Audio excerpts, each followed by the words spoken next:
Kami persilahkan Mas Nadiem, Menteri Pendidikan dan Kebudayaan, untuk memberikan penjelasan mengenai berbagai penyesuaian SKB 4 Menteri dan juga kurikulum di masa darurat.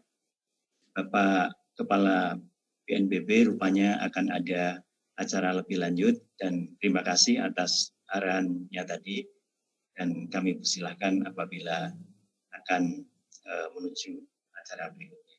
Terima kasih. Dan kami persilahkan Mas Menteri. Terima kasih Pak Sekjen. Assalamualaikum warahmatullahi wabarakatuh. Terima kasih Pak Menko PMK, Pak Doni, untuk paparannya dan arahannya. Izinkan saya mendetailkan kebijakan penambahan beberapa hal mengenai penambahan pembukaan sekolah tatap muka di zona kuning dan juga kurikulum darurat untuk masa PJJ ini. Terima kasih, izin dipaparkan. Ya, berikut. Ya, seperti yang kita tahu, situasi di masa PJJ ini sangat sulit. Begitu banyak tantangan yang dihadapi. Kita banyak sekali guru yang kesulitan mengelola PJJ, dan banyak yang juga terbeban dengan harus melakukan penuntasan kurikulum. Pembelajaran waktu juga pun sulit sekali bagi guru-guru memenuhi beban jam mengajar. Dan komunikasi dengan orang tua dengan berbagai macam alasan itu menjadi tantangan yang sangat berat bagi guru-guru kita. Orang tua pun tidak mudah mengikuti dan mendampingi anak belajar. Banyak yang punya pekerjaan lainnya, banyak juga yang masih harus beradaptasi terhadap anak-anaknya melakukan pembelajaran di rumah. Dan untuk memotivasi anak itu juga banyak yang mengalami kesulitan dan juga memahami pembelajaran dan kurikulum yang bisa dibilang bagi orang tua yang mungkin belum pernah melihat lumayan rumit. Dan bagi siswa, banyak sekali siswa mengalami kesulitan konsentrasi dan merasa berat sekali beban karena banyak sekali penugasan dari guru guna untuk menuntaskan seluruh kurikulumnya, dan juga peningkatan rasa stres dan jenuh. Ya. Selama ini kami telah melakukan beberapa hal hanya untuk mengingatkan program guru berbagi kita, berbagai macam BIMTEK untuk pembelajaran jarak jauh, webinar, dan penyediaan kuota gratis, dan terutama relaksasi BOS dan BOP bisa digunakan untuk kuota siswa, bisa juga digunakan untuk peralatan TIK, dan juga peralatan persiapan untuk pembelajaran tatap muka. Tentunya kami juga merespon banyak sekali kritik mengenai berbagai macam daerah yang tidak punya akses ke internet. Berarti kami meluncurkan belajar dari rumah di TVRI, dari radio juga di RRI, dan tentunya mengoptimalkan rumah belajar platform pendidikan online Kemendikbud beserta dengan berbagai macam mitra-mitra lainnya. Berikut. Satu poin yang sangat penting untuk dimengerti bahwa dari semua riset yang telah dilakukan di situasi-situasi bencana lainnya di mana sekolah itu tidak bisa melakukan pembelajaran tatap muka, bahwa efek daripada melakukan pembelajaran jarak jauh secara berkepanjangan itu bagi siswa adalah efek yang bisa sangat negatif dan permanen. Ada 3 dampak utama. Satu adalah ancaman putus sekolah. Ada berbagai macam anak yang akhirnya terpaksa bekerja, dan karena memang kondisi sekolah PJJ tidak optimal dengan koneksi dan internet, akhirnya mereka putus sekolah. Dan juga kemungkinan beberapa persepsi orang tua juga berubah mengenai peran sekolah dalam proses pembelajaran yang tidak optimal, sehingga ancaman putus sekolah ini sesuatu yang real dan bisa berdampak seumur hidup bagi anak-anak kita. Kedua adalah penurunan capaian pelajar. Kita sudah tahu bahwa PJJ itu tidak optimal dari sisi pencapaian pelajar. Dan kesenjangan kualitas antara yang punya akses ke teknologi dan yang tidak itu menjadi semakin besar. Dan kita beresiko mempunyai generasi dengan learning loss generation, di mana akan ada dampak permanen terhadap generasi kita, terutama bagi yang lebih muda, jenjang-jenjang lebih muda.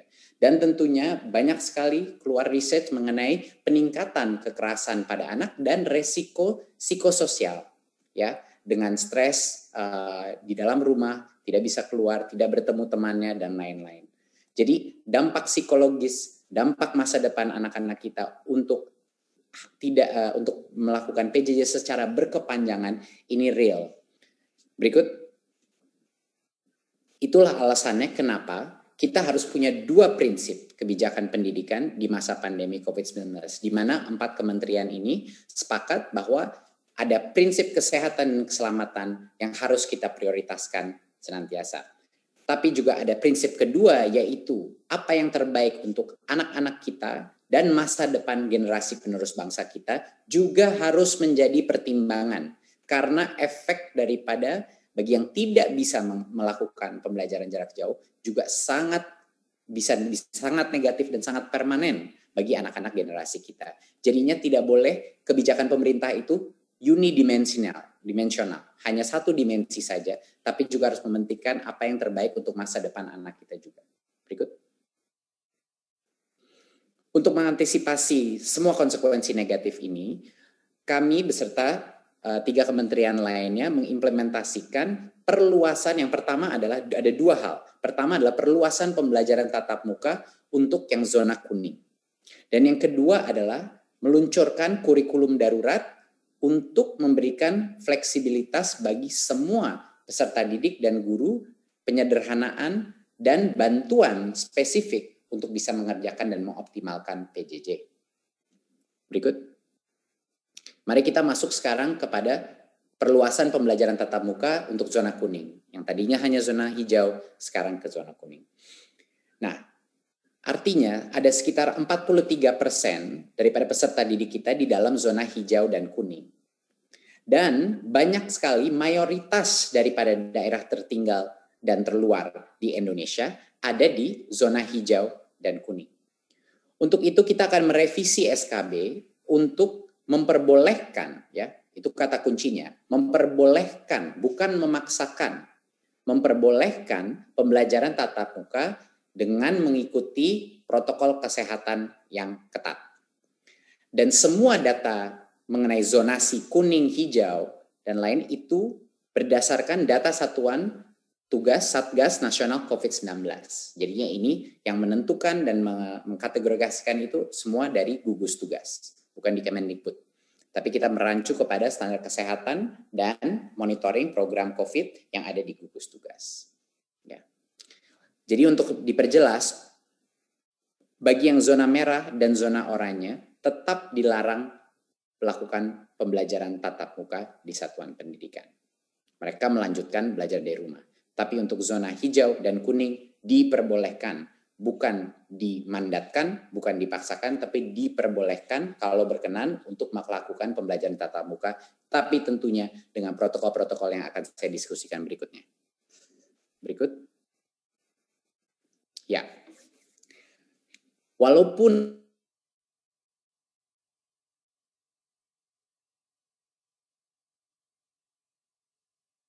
di zona baik PEP dan persetujuan kepala sekolah dan komite sekolah.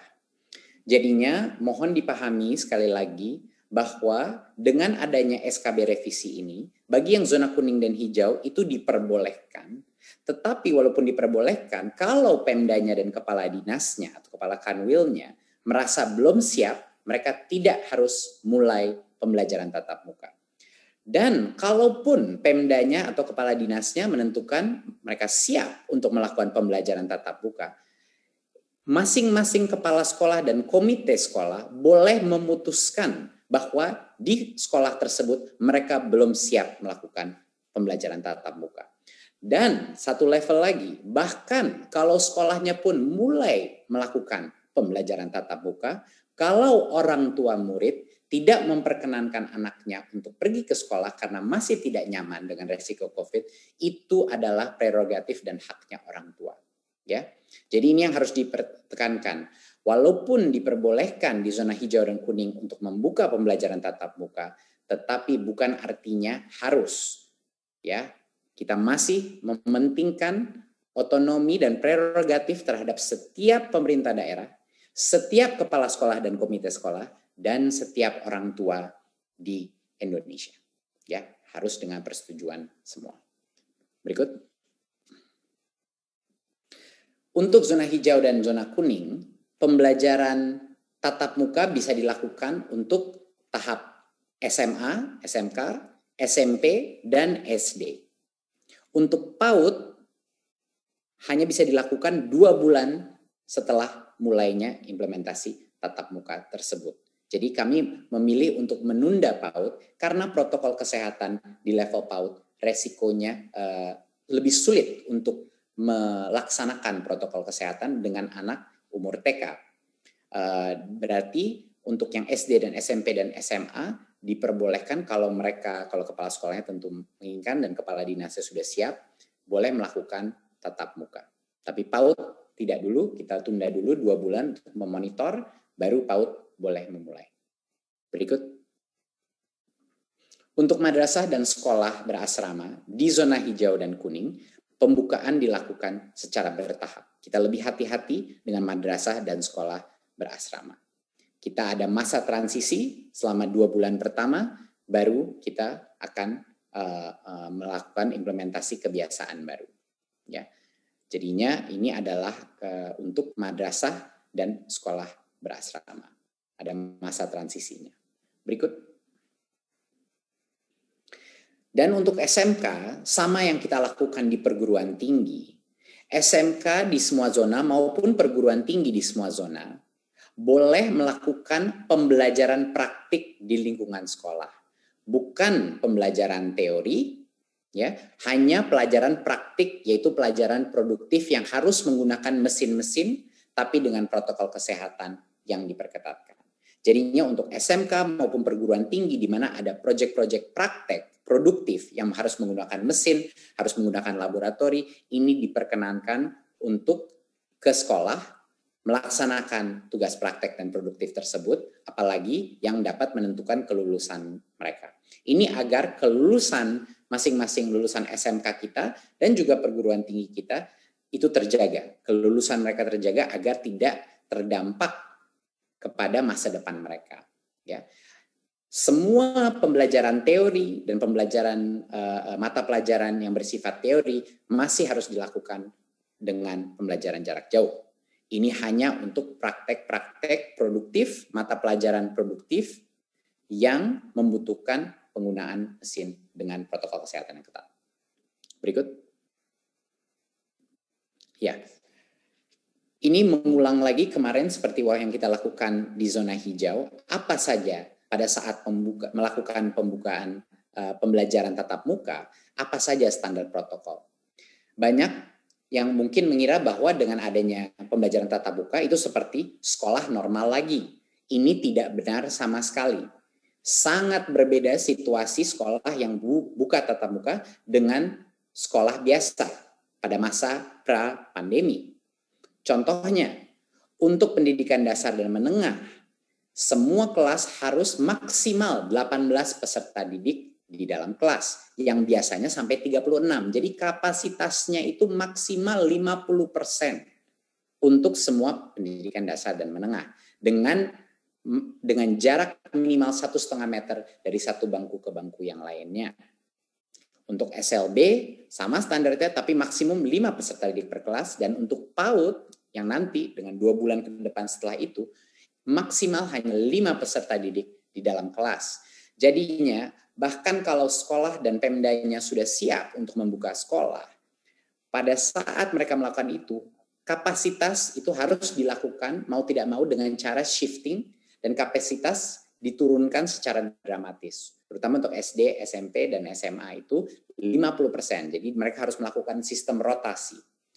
Dan bukan hanya itu saja, tapi berikut. Perilaku wajib yang harus dilakukan, semua harus menggunakan masker. Masker kain non medis, ya, harus melakukan protokol cuci tangan dan atau hand sanitizer, dan tentunya menjaga jarak minimal 1,5 meter, tidak melakukan kontak fisik. Nah, dan juga ada ketetapan bahwa semua warga yang punya mengidap komorbiditas tidak diperkenankan untuk kembali dulu ke sekolah.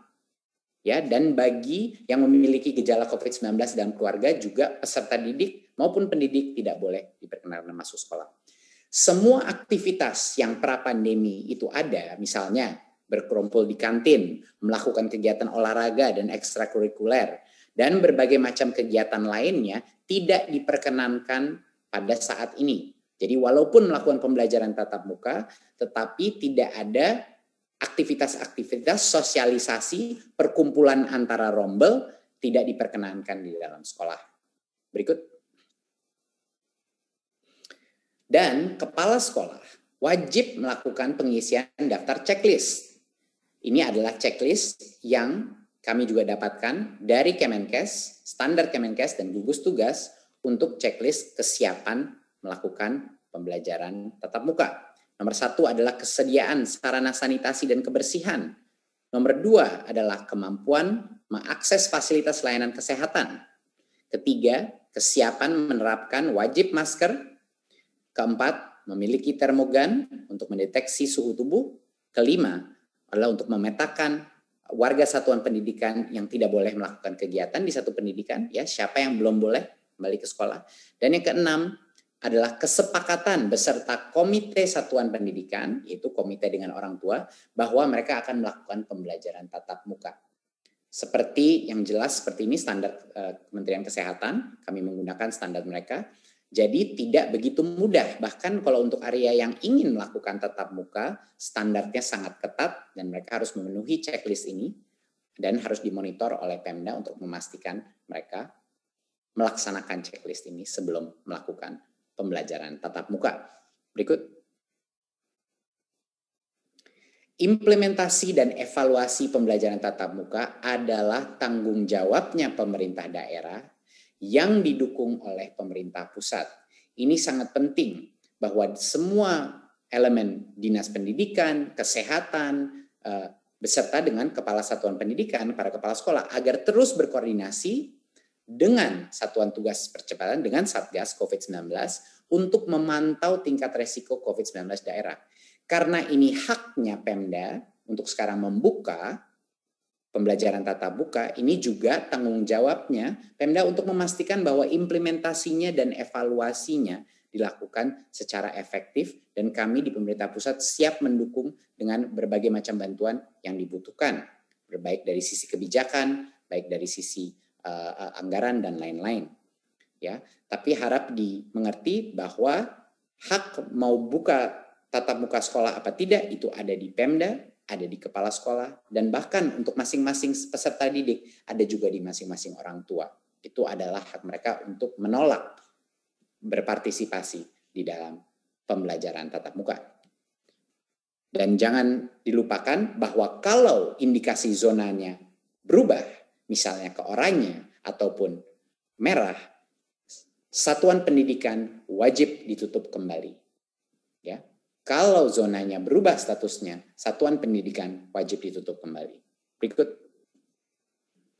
Sekarang kita masuk kepada untuk yang masih melaksanakan PJJ, kami telah mempersiapkan kurikulum darurat. Berikut. Untuk jenjang PAUD, SD, SMP, dan SMA, SMK, kami telah menyusun kurikulum darurat, yaitu penyederhanaan kompetensi dasar yang ditunggu-tunggu guru. Ini adalah untuk semua jenjang, ya, terutama untuk SD, SMP, SMA, SMK. Dan untuk membantu bagi yang jenjang lebih muda, yang lebih potensi terdampak lebih negatif dengan adanya PJJ, yaitu yang lebih muda jenjangnya, SD dan PAUD, Kemdikbud menyediakan modul pembelajaran spesifik khusus untuk PAUD dan SD, dan berisi panduan untuk guru, pendamping, yaitu orang tua atau wali, dan siswa. Jadinya ada dua komponen daripada kurikulum darurat ini. Yang pertama adalah penyederhanaan secara masif kompetensi dasar dan standar pencapaian, dan yang kedua adalah modul belajar spesifik yang bisa dilakukan di dalam rumah untuk jenjang SD dan PAUD. Berikut. Kurikulum darurat itu yang sebenarnya sudah lama ditunggu oleh guru-guru adalah penyederhanaan kompetensi dasar yang mengacu kepada kurikulum 2013. Kurikulum darurat ini mengurangi secara dramatis kompetensi dasar untuk setiap mata pelajaran sehingga fokus kepada kompetensi yang esensial dan kompetensi yang menjadi prasyarat untuk kelanjutan pembelajaran ke tingkat selanjutnya. Jadi ini membiarkan para guru untuk benar-benar memfokus kepada apa yang esensial, jadinya bukan melebar tapi mendalam. Ya. Dan pelaksanaan kurikulum ini berlaku sampai akhir tahun ajaran. Nah, ingin saya tekankan bahwa satuan pendidikan tidak wajib mengikuti kurikulum darurat ini. Mereka boleh, kalau masih merasa nyaman menggunakan kurikulum nasional 2013, silahkan. Tapi bagi yang membutuhkan kurikulum dengan standar pencapaian dan kompetensi dasar yang lebih sederhana, diperbolehkan menggunakan kurikulum darurat. Dan bagi sekolah-sekolah yang sudah melakukan penyederhanaan kurikulum secara mandiri, jangan khawatir, opsi untuk melakukan penyederhanaan secara mandiri itu masih diperbolehkan dan masih diperkenankan. Ya, jadi kita fokus kepada yang poin 2 ini sekarang. Bagaimana menggunakan kurikulum darurat ini sebenarnya apa? Jadi ini suatu opsi bagi sekolah. Opsi bagi kepala dinas masing-masing Pemda untuk menggunakan kurikulum darurat. Tidak dipaksakan. Terima kasih. Berikut.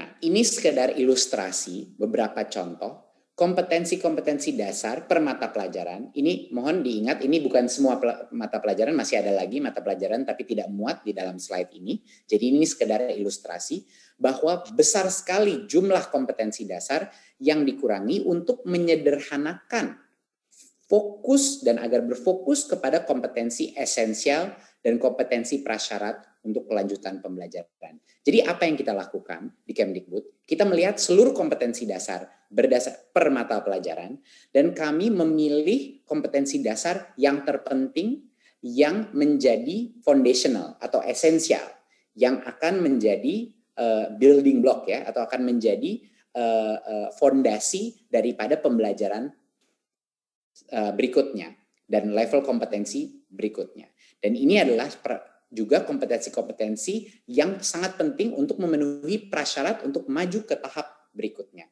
Jadinya ini bukannya kurikulum itu dijadikan kurikulum yang lebih tidak baik atau yang tidak terstandar, bukan. Ini kita memilih kompetensi-kompetensi dasar yang terpenting dan memfokuskan dan memberikan hak untuk guru untuk fokus kepada kompetensi-kompetensi itu sehingga di masa yang sangat menantang ini mereka bisa berfokus untuk mendalami kompetensi terpenting dan bukan melebar tapi tidak ada yang menetas. Jadi lebih baik kita mendalami yang esensial daripada semuanya harus tuntas kompetensi dasar tapi tidak ada yang tercapai dengan cara yang benar. Berikut. Dampaknya apa kurikulum darurat ini? Yang kami harapkan adalah bagi guru tersedianya acuan kurikulum yang sederhana. Saya terus berbicara dengan berbagai macam guru di daerah dan kepala sekolah di daerah dan mereka selalu menyebut bahwa mereka menginginkan penyederhanaan kurikulum sehingga mereka bisa diberikan kepercayaan diri untuk fokus kepada hal-hal yang esensial, hal-hal yang lebih menarik untuk siswa dan juga yang benar-benar kontekstual. Ya, jadi ini memberikan kesempatan bagi guru-guru untuk tidak fokus kemana-mana. Kalau semuanya harus jadi fokus, artinya tidak ada fokus. Jadi kita harus memilih. Dan kesejahteraan psikososial guru bisa meningkat. Siswa pun, harapan kami adalah siswa tidak dibebani tuntutan untuk menuntaskan semua capaian kurikulum. Yang sampai ini komplain yang saya terima dari begitu banyak orang tua, bahwa dikirimin PR anaknya selalu, apalagi kalau orang tua itu punya 3 anak di 3 jenjang yang berbeda, semuanya harus menyelesaikan tugas yang tidak ada selesai-selesainya gitu, dengan bimbingan yang minim. Tapi juga ini adalah disebabkan dengan harus menuntaskan seluruh kurikulum dan guru-guru tidak diberikan kepercayaan diri untuk memilih kompetensi pencapaian yang lebih esensial. Dan tentunya psikososial siswa harapan kami akan meningkat dan ini akan menyederhanakan kehidupan mereka. Dan bagi orang tua pun sama, untuk mempermudah pendampingan pembelajaran di rumah dan juga menenteramkan situasi atau kondisi yang sangat sulit ini di rumah tangganya. Ya. Berikut. Nah, poin kedua adalah untuk PAUD dan SD, kami di Kemdikbud mempersiapkan modul-modul spesifik yang bisa dijalankan oleh guru dan orang tua secara independen di rumah dalam masa kondisi PJJ ini. Modul belajar itu untuk PAUD fokus kepada bermain adalah belajar. Itu adalah tema kuncinya. Agar ini lebih meningkatkan psikososial, meningkatkan kesenangan berbelajar di rumah, dan menurunkan kebosanan yang sering terjadi sekarang bagi anak-anak PAUD kita. Dan proses pembelajaran ini dia dalam kegiatan sehari-hari yang kontekstual, sehingga dia bisa berpartisipasi dengan kegiatan orang tuanya, ibunya, dan lain-lain. Dan untuk SD, modul ini berorientasi kepada kompetensi esensial yaitu literasi dan numerasi, pendidikan karakter, dan kecakapan hidup. Ya, ini menjadi area fokusnya yang dilakukan. Dan kompetensi dasar mencakup berbagai macam mata pelajaran. Berikut. Apa yang beda mengenai modul-modul ini dari modul yang sebelumnya? Yang beda adalah modul ini secara jelas memberikan pendampingan sangat spesifik untuk guru yang menjadi pembimbing aktivitas di rumah ini. Dan lebih penting lagi adalah modul pendamping orang tua. Ini memberikan instruksi jelas bagaimana orang tua bisa melakukan berbagai macam aktivitas ini secara detail dengan anaknya. Dan bagaimana caranya berinteraksi dengan guru dan lain-lain. Dan untuk siswa diberikan penjelasan dengan cara yang sangat mudah, aktivitas apa saja yang bisa dilakukan siswa di dalam konteks rumahnya. Jadinya yang beda adalah ini konteksnya aktivitas yang bisa dilakukan di rumah. Dengan yang kedua adalah pendampingan orang tua, jelas dan spesifik apa perannya orang tua dan apa yang harus dilakukan orang tua. Dan juga interaksi bagi guru menjadi sangat mudah. Jadi untuk berbagai macam guru SD yang telah memilih untuk melakukan kurikulum darurat, jika mereka mengikuti modul-modul yang sudah disiapkan ini, itu mereka bisa dengan percaya diri, bisa membilang bahwa mereka telah memenuhi semua kebutuhan regulasi di masa kurikulum kita. Jadinya mereka diberikan kepastian kalau mengikuti dengan modul-modul ini, guru-guru itu melakukan hal yang benar dan legal dari sisi compliance, dari sisi regulasi dan administrasi. Berikut. Inilah satu contoh jadwal pembelajaran untuk siswa kelas 5, di mana kita secara spesifik kalau mengikuti kurikulum darurat ini bisa melakukan berbagai macam aktivitas dari Senin sampai dengan Jumat, cerita-cerita membaca, mengikuti alur cerita, melakukan berbagai macam materi yang dilakukan dengan ibunya, dengan ayahnya, dan maupun juga dengan kakak adiknya. Dan semua ini berfokus kepada berbagai macam literasi, tapi dengan mata pelajaran yang berbeda-beda, tematik. Dan tema-temanya setiap minggu dilakukan dengan satu tema yang unified atau tema yang bersatu, sehingga topik bacaannya dan topik aktivitasnya menyambung. Tentunya numerasi juga kita kembali kepada konsep-konsep numerasi yang fundamental, konsep yang esensial yang menjadi fondasi untuk pembelajaran jenjang berikutnya. Berikut. Tentunya kami juga menyiapkan paket assessment bagi para guru-guru yang menjalankan kurikulum darurat tersebut. Kenapa penting assessment? Karena guru-guru harus mengetahui di mana level anak-anak mereka pada saat ini, seberapa jauh ketertinggalan mereka di dalam standar pencapaian. Dan dari situlah guru-guru bisa melakukan segmentasi dan bisa memberikan bantuan khusus, bantuan dan waktu yang khusus untuk para orang tua dan murid yang lebih membutuhkan. Jadinya ini paketnya beserta dengan asesmen literasi dan numerasi untuk menjadikan bimbingan bagi guru untuk mulai di level mana modulnya dan juga siapa siswa yang paling membutuhkan bantuan dia. Berikut. Untuk mendukung kesuksesan ini di masa pembelajaran di masa pandemi COVID-19, pemerintah juga melakukan relaksasi peraturan untuk guru. Bahwa guru tidak lagi diharuskan untuk memenuhi beban kerja 24 jam tatap muka dalam 1 minggu. Ini yang banyak sekali menciptakan berbagai macam keresahan di lapangan mengenai regulasi tersebut. Jadi guru dapat fokus untuk memberikan pelajaran interaktif tanpa harus mengejar pemenuhan jam. Dan ini akan memberikan fleksibilitas dalam waktu scheduling, ya, dalam berbagai macam interaksi melalui berbagai macam platform, dan juga memberikan fleksibilitas dalam bagaimana bisa melibatkan orang tua di dalam proses pembelajaran tersebut. Berikut. Untuk slide terakhir saya adalah penting sekali dimengerti bahwa proses ini yang begitu sulit di masa krisis ini harus dilakukan secara gotong royong. Semua pihak, orang tua, guru, sekolah, pemerintah, layanan kesehatan, dan masyarakat sipil harus bergotong royong untuk memastikan bahwa anak-anak kita ini masih belajar, ya, masih melakukan pembelajaran. Tentunya tidak bisa 100% optimal, tapi ini membutuhkan benar-benar partisipasi masyarakat. Ini adalah yang terpenting dan terkunci. Kita butuh partisipasi orang tua. Kita butuh partisipasi layanan kesehatan dan berbagai macam masyarakat sipil untuk membantu memastikan bahwa anak-anak kita masih terus bisa belajar dengan sehat dan selamat. Terima kasih. Assalamualaikum warahmatullahi wabarakatuh.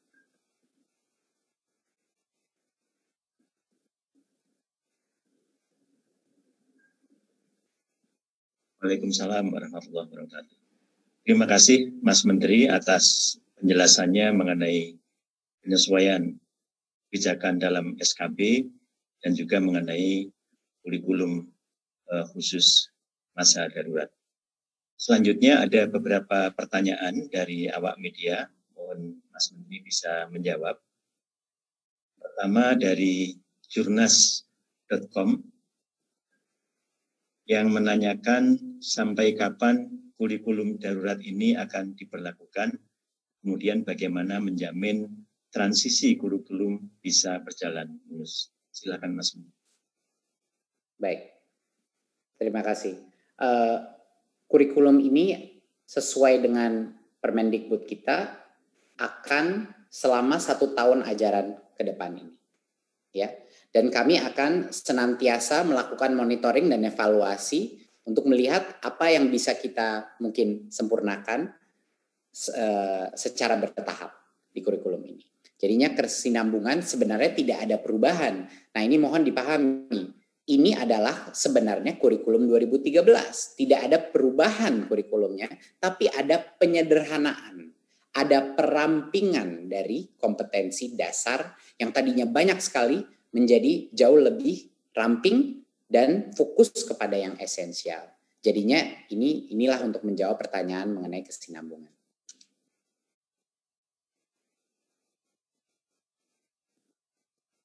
Nggak kedengeran Pak Ainun, di mute. Pertanyaan kedua dari Harian Waspada. Bagaimana bentuk sosialisasi dan pengawasan Kemendikbud terkait implementasi penyederhanaan kurikulum di masa pandemi ini, karena masih ada guru yang terpaku pada penyelesaian kurikulum dan membebani siswa. Ya, inilah alasannya kenapa kita membutuhkan suatu ketentuan yang lebih kuat, yaitu dengan Permendikbud yang lebih formal. Sehingga ini bisa memberikan kepercayaan diri bagi semua kepala dinas dan semua guru dan semua kepala sekolah untuk melaksanakan kurikulum darurat ini. Jadi ya secara legal ini menjadi bagian daripada kurikulum formal kita, kurikulum nasional kita. Dan jangan lupa, ini bukan kurikulum yang dipaksakan, ini adalah kurikulum opsi, alternatif yang bisa dilakukan. Kalau kepala sekolah dan gurunya tidak ingin melakukan transisi kepada kurikulum yang sudah disederhanakan ini, itu juga tidak apa-apa. Ya, jadinya harapan kami dengan adanya Permendikbud ini, kita bisa menjawab berbagai macam keresahan guru mengenai legalitas untuk refocusing kepada yang paling esensial. Dari sisi sosialisasi, kami Kemendikbud akan melakukan berbagai macam, saat ini kami juga sudah telah berkoordinasi dengan berbagai macam kepala dinas. Tapi akan kami kuatkan komunikasi kita kepada kepala dinas mengenai apa saja modul-modul ini, distribusi dan diseminasi modul ini, sosialisasi akan menjadi fokus kita. Tapi pengendalian dan implementasi terhadap satu yang tadi pembukaan pembelajaran tatap muka itu harus dilaksanakan oleh Pemda. Dan untuk yang pelaksanaan kurikulum darurat ini, kami di Kemdikbud siap dan berkomit menjadi pembantu kepala dinas untuk menafsirkan dan menurunkan berbagai macam penjelasan mengenai cara penggunaannya. Selanjutnya masih ada satu pertanyaan lagi dari Sinar Harapan.net, yaitu mengenai dana BOS. Ada keluhan sekolah bahwa relaksasi dana BOS tidak mencukupi. Apa solusinya? Silakan Mas. Iya, kami juga banyak mendengar ada berbagai macam isu dengan ini. Tapi yang menurut saya banyak sekali juga masyarakat dan orang tua tidak mengetahui bahwa sebenarnya dana BOS itu bisa digunakan untuk bayar pulsanya murid-murid. Artinya pulsanya yang digunakan untuk murid, untuk orang tua itu bisa digunakan untuk itu, bisa digunakan untuk membeli peralatan TIK, dan bisa juga dipergunakan untuk berbagai macam protokol kesehatan. Ini harus ditekankan agar semua komite sekolah mengerti dan saya meminta agar semua kepala sekolah juga menjelaskan bahwa diperbolehkan sesuai dengan diskresi kepala sekolah digunakan dana BOS untuk kuota dan untuk persiapan kesehatan dan juga untuk berbagai macam peralatan TIK untuk melaksanakan PJJ. Dan itu terus akan kami dorong sosialisasi kepada kepala dinas bahwa ini adalah 100% diperbolehkan seperti sudah yang kita keluarkan di surat edaran kita.